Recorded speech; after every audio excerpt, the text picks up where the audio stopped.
Production funding for Behind the Headlines is made possible in part by the WKNO Production Fund, the WKNO Endowment Fund, and by viewers like you. Thank you. The Brooks Museum and Ballet Memphis, tonight on Behind the Headlines.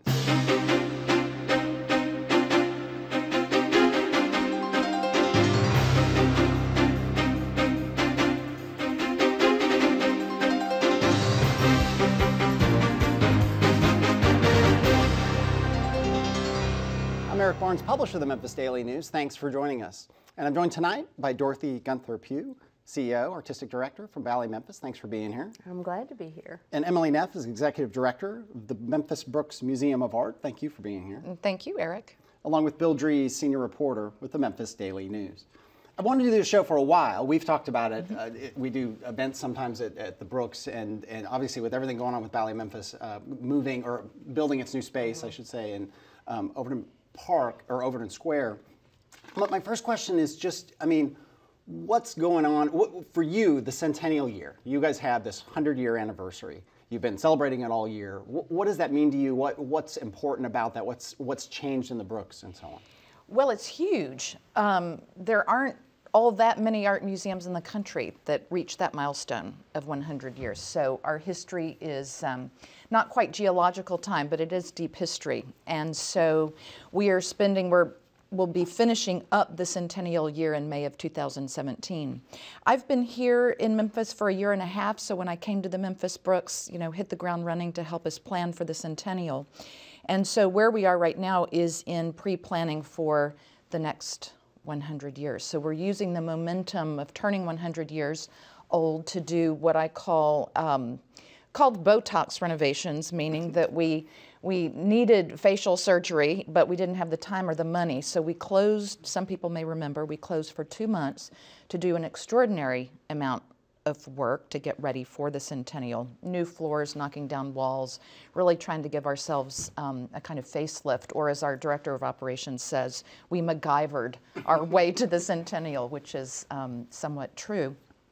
But added 11 art exhibitions to our calendar, introduced 2 new series, one called Brooks Outside, which is getting art beyond the museum walls and into the Overton Park, which is one of the greatest gifts, is to be an art museum within the park. And then Rotunda projects, so that when you come to the Brooks, before you do anything, you have an art experience that changes. Yinka Shonibari MBE was the first iteration of that, and next week we'll be installing Nena Okore's work. We also just opened our Red Grooms exhibition, the big centennial exhibition. So we're trying to keep things dynamic, energetic as we move towards May of 2017, where we'll be talking a lot more about what's next. What's next? I want to come back to many things you just touched on. I'm going to get Dorothy, and you have a lot going on, obviously, but the thing that people are talking about the most, certainly is the new building. And, right. Why that building? Why there? Why now? Well, there's definitely been an urban renaissance across the nation and in lots of Western democracies and other places, and there are people moving back into the city, and people are concerned about their carbon footprint, and there are a certain demographic of person that wants community and activity and wants to get out and walk and meet and greet and so and do things. And so I think that there's a less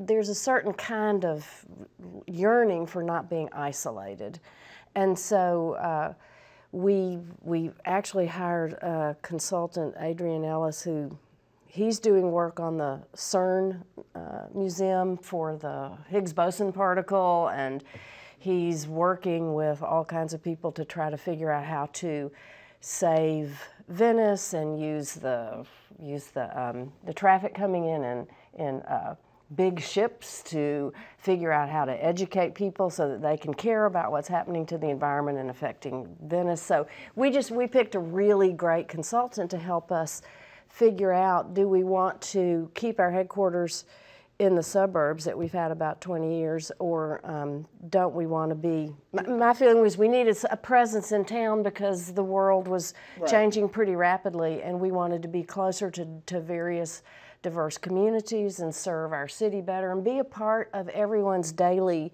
consciousness. And it really was his recommendation first off. Why don't you think about not having a satellite in Midtown? Why don't you think about moving the whole shebang in there? And so that's what we're doing. What kind of pushback? I mean, there is this, I mean, nationally and internationally, people moving, people, you know, baby boomers retiring, downsizing into urban centers, and, you know, obviously South Main, South Front, there's a lot of places, you know, apartments, millennials wanting to live downtown. Right. Did you get a lot of pushback, though, from members, from trustees, from people, supporters of Ballet Memphis, because there's still a lot of wealth, a lot of people, a lot of traffic, all that out in East Memphis? I mean, yeah, well, we really didn't get a lot of pushback because a lot of people are up to date on statistics and what's going on, and they travel and they see what districts that are creative offer their communities in other places, and so. And we are going to keep a presence out in the suburbs because we've developed 20 years of deep affection and for our families out there. Yeah. And we're glad that they will, you know, come in and see our performances in the city. And right. So.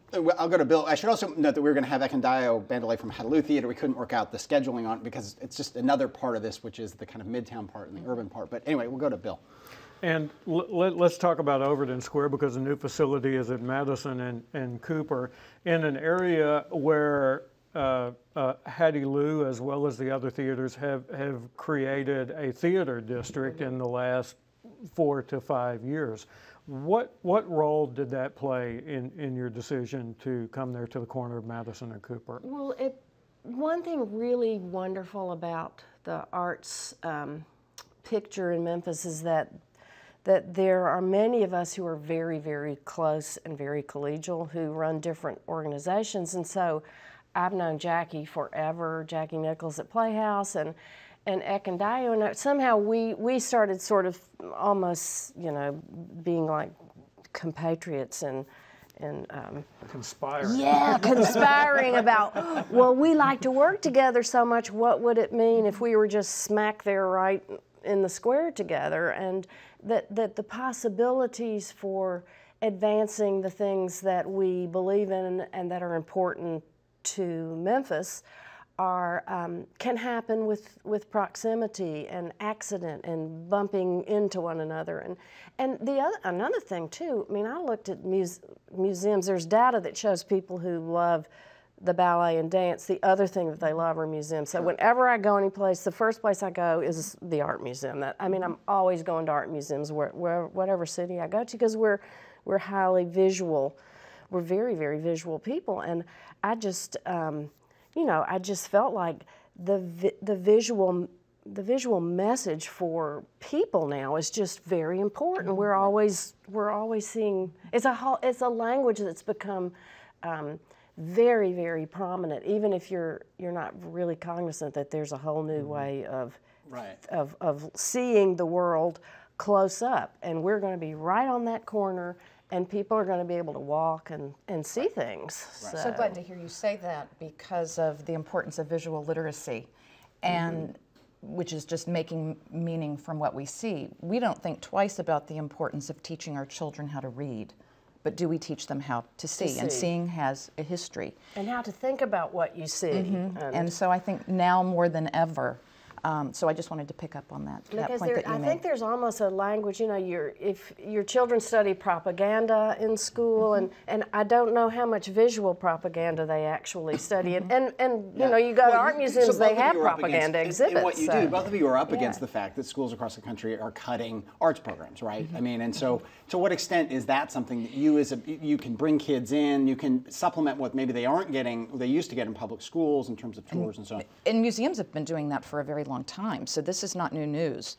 You know, I think that STEM, as much as everyone is talking about STEM, I mean, right away people were talking about STEAM, and in fact, STEM is science, technology, engineering, and math, and the A for arts, you know, putting the A into STEAM. At my children's old school, when they were building a new science building, they decided purposefully to put art and science in the same building, because this is both about creativity, it's about innovation, it's about experimentation, and trying to drive home that point that art and science are absolutely integrally related. And in fact, living in the world of art museums as I do, and I'm delighted to hear, Dorothy, that you go to art museums everywhere you go. All the time. Is that art museums actually began as art and science together. It's not until the 19th century that they broke apart, and you have a science museum or a natural history museum, and you have the art museum, but they were part and parcel together. Yeah. So for some of us who've been in this field for a long time, we've never questioned the importance, but you're absolutely right, and I actually think Tennessee is a lot better off than Texas, which is where I come from, for good or bad. And in Texas, the arts were completely cut from the public schools. But in Tennessee, because of a tobacco tax, there are art teachers in the public schools. So there is presence. Now, I know they're overworked. Sure. I know that they can't do enough, but there is a presence. And so that's where we at the Art Museum really connect with the curriculum in the public schools. And for the 20,000 school kids who come through the Brooks, we're usually their first experience of what an art museum is. Yeah, Bill. So one of the new things that they see is the Carol Clore exhibition. Yes. And for those who didn't know Mr. Clore, he was a Memphian. His work what was part of really a very vital arts movement here after World War II. There were a number of artists who were at the Memphis College of Art, at the Brooks Museum of Art as well. How important is it to have his work, some of which had been in your collection, out there for the public to see in this way? Well, one of the things, one of the benefits of being an outsider coming in is you see things differently. And I had not, I mean, my PhD is in art history, and yet Carol Clore was an artist who was completely unfamiliar to me. I just saw his work at Crystal Bridges. Yes, she, Alice Walton bought a stellar Carol Clore. So one of the things that I wanted to do, and the museum has always done this, so for example, if you were interested in the photography of Bill Eggleston, there was always Bill Eggleston on view within the museum somewhere. But my experience of coming to the Brooks was, it was a little bit subtle. And so for me, knowing the tourists who come through, we have people from the neighborhood come through. Last week, for some reason, we had a ton of people from the Netherlands.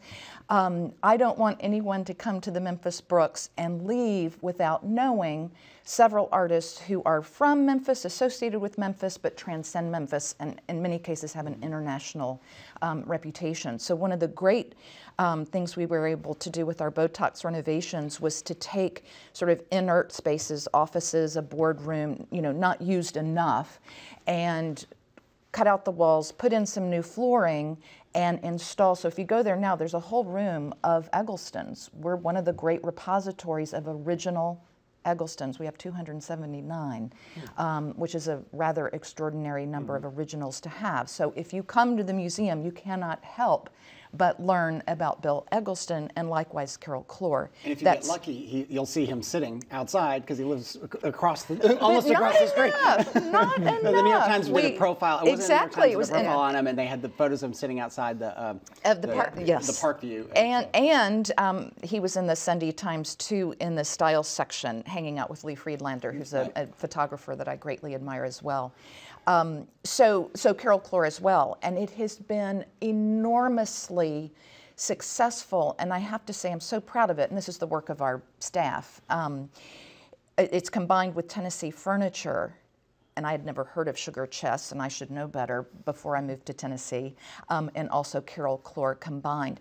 People relate to Carol Clore. You don't have to know anything about art and you connect. Is it the Eudora Welty aspect of it, the William Faulkner, a Delta?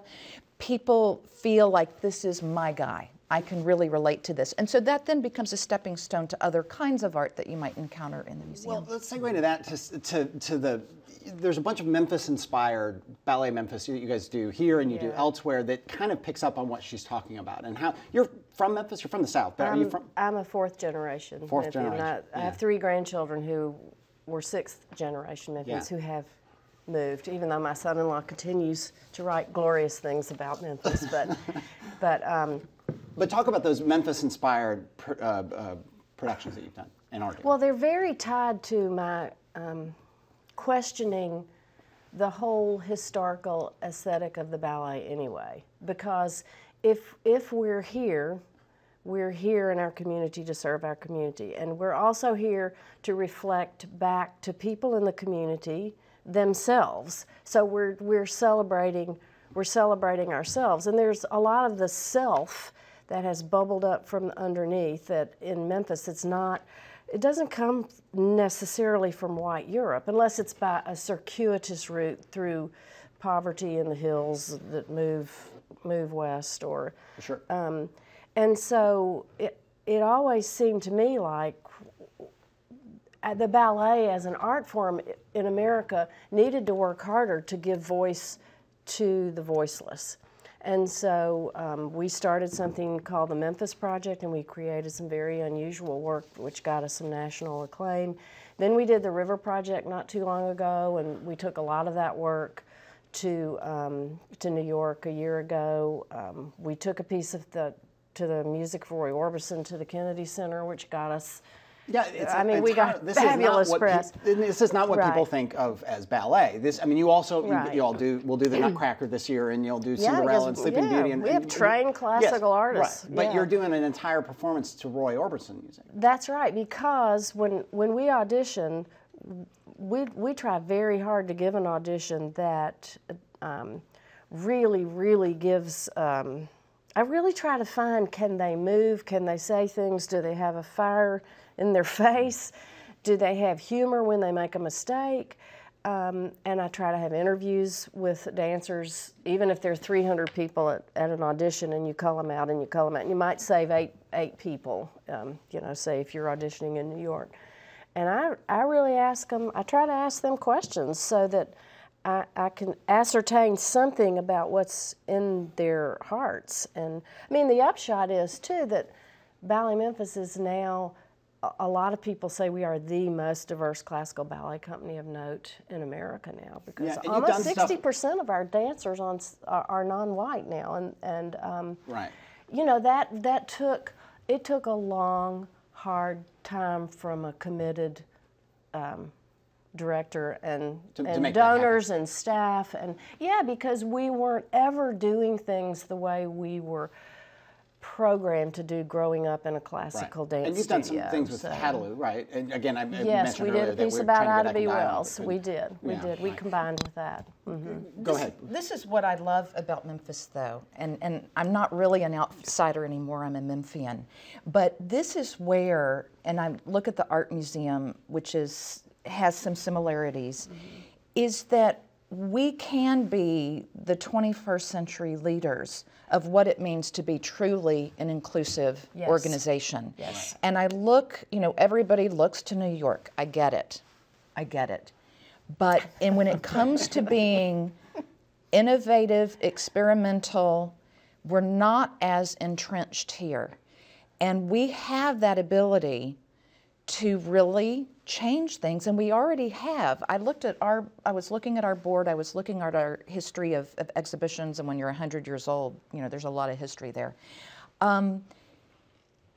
It's there, and it's because of Memphis, and I just think moving forward, we need to do a better job of telling our story. I'm not saying you're not, but working together, because we are doing things that are not being done, that cannot be done for a variety of reasons in cities that are considered, more artistic. But the thing that strikes me is that our innovation seems to be very different, because it's based on, at least the most successful parts of that I've seen, are based on our story, on our narrative. Your River series, I believe, did the Tom Lee story. Well, yes, but I tell you, that was actually a long time ago we did that. That was an old Memphis project, but we also did a project about the first African-American athlete ever to win medals at the Olympics. And he was born in Hannibal, near the river, and he moved to, I think it was La Crosse. and he was the first African American to get to letter in sports at the University of Wisconsin or somewhere. And I mean, we did research and found stories that we could tell about human beings who, and you still have to tell them. They still have to be very carefully curated beautifully so that the technique and the artistry combine with the pathos of the human spirit. And I think what Emily's describing that she's seeing here is a sort of, there are certain people who have been very quietly determined to succeed our own way, because if we don't do that, we're not speaking for we're not speaking for Americans. We're not speaking for Memphians. We're not speaking for the people who still need to have their voice at the table and their song come out, whether it's, even though we have a nonverbal art form. But does that effort change the art form? I think it does. I think it definitely does. It changes the conversation. And it may be incrementally, but now when I look out at my industry, I see other ballet companies starting to have conversations about, look at our ballet company. We have 85 dancers and 2 of them have brown skin. Right. You know, so and what are we actually saying when we perform that resonates with people in the audience? I mean, people need to be drawn in and feel like, well, I care about what I'm seeing up there. It somehow it opens my heart and it makes me feel like I've been welcomed into a conversation. And it's interesting how so many of the critics in New York were a little baffled. Some of them were just like, whoa, we got this. But a friend of mine who runs a big foundation up there said, it's because New York has been subjected for the last 10 or 15 years to the same stuff over and over and over again. And so when they see something that they know is very real, they're not really sure what they're seeing, a lot of people. It's like, oh, I didn't know that this is what contemporary classical ballet could actually do. I thought it's interesting. I was looking just this week at the Brooks. I was looking on your website, just at the calendar, and it comes back to some of what we're talking about of, you know, these places not being stodgy, the old stodgy ballet that maybe people think of, or the old stodgy kind of very quiet library voice, you know, museum. You've got yoga going on in one of the galleries. You've got I Make Mad Beats going on. You've got Laura Kennedy coming to talk about urban art.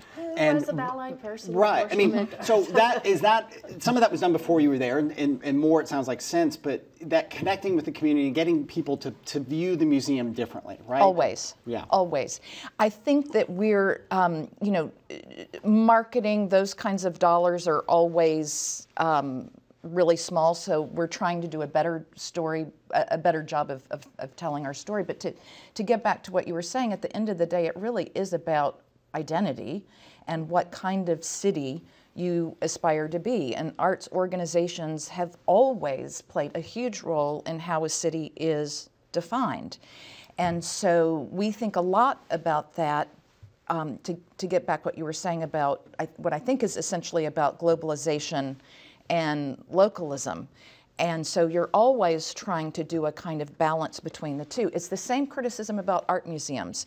A certain art museum opened in the center of the country, and it was immediately ripped apart because everyone said, but I'm seeing the same thing in LA that I'm seeing in New York. I don't want to come here to the middle of the country and see the exact same thing.